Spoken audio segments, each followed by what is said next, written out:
சேதுபதி பாண்டியர் உறவின்முறை நலச்சங்கம் மறவர் நல அறக்கட்டளை நிறுவனத் தலைவர் திருநெல்வேலி முத்துக்குமார் தேவர். சிவகங்கை மாவட்டம் காரைக்குடி அருகே சோழநாதபுரம் காவல் நிலையத்தில் வி.சி.க. பிரமுகர் காவல்துறை உதவி ஆய்வாளர் ஒரு பெண்மணியை தாக்கிய பிரமுகர் வி.சி.க.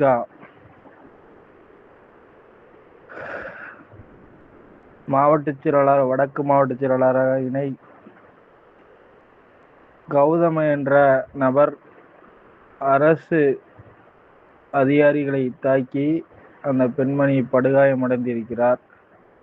அவசர சிகிச்சை பிரிவில் அனுமதிக்கப்பட்டு தமிழ்நாட்டில் சட்டம் ஒழுங்கு சீர்கேடு நடந்து கொண்டிருக்கிறது.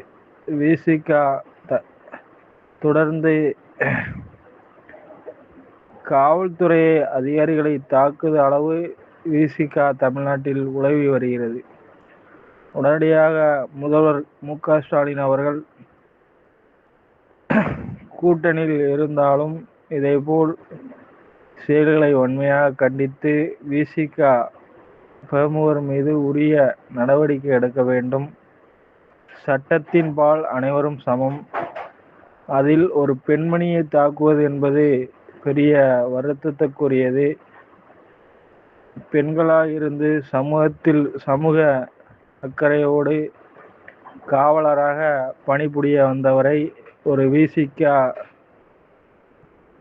பிரமுகர் தாக்கியது வன்மையாக கண்டிக்கத்தக்கது. உடனடியாக அங்கே இருக்கும் காவல்துறை அதிகாரிகள், சிவகங்கை காரைக்குடி இருக்கக்கூடிய மாவட்ட ஆட்சித்தலைவர் மற்றும் உயர் அதிகாரிகள்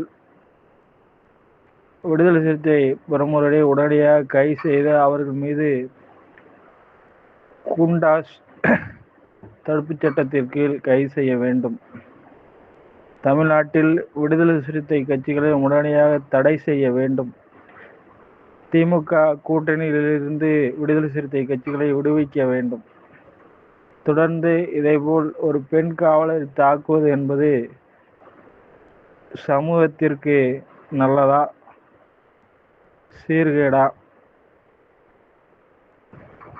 தமிழ்நாட்டில் கூட்டணி வைத்தால் என்னவென்றால் செய்யலாம் என்று இந்த விடுதலை சிறுத்தை கட்சி தொடர்ந்து இதேபோல் செயல்களெல்லாம் செய்து வருகிறது.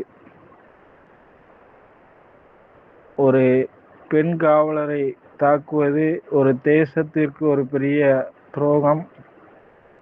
தேசிய பாதுகாப்பு சட்டத்திலே இவர்களை கைது செய்யலாம். அந்த அளவுக்கு ஒரு சட்டம் ஒழுங்கு எந்த அளவுக்கு தமிழ்நாட்டில் இருக்குது, இது ஒரு எடுத்துக்காட்டு. சேதுபதி பாண்டியர் உறவின்முறை நலச்சங்கம் மறவர் நல அறக்கட்டளை சேதுபதி பாண்டியர் மீடியா நிறுவனத் தலைவர் முத்துக்குமார் தேவர். வன்மையாக நான் கண்டிக்கிறேன். உடனடியாக காவல்துறை அதிகாரிகள் இவர் மீது வழக்கு பதிவு செய்து நடவடிக்கை எடுக்க வேண்டும் என்று நான் கேட்டுக்கொள்கிறேன். திருநெல்வேலியிலிருந்து முத்துக்குமார் தேவர். நன்றி.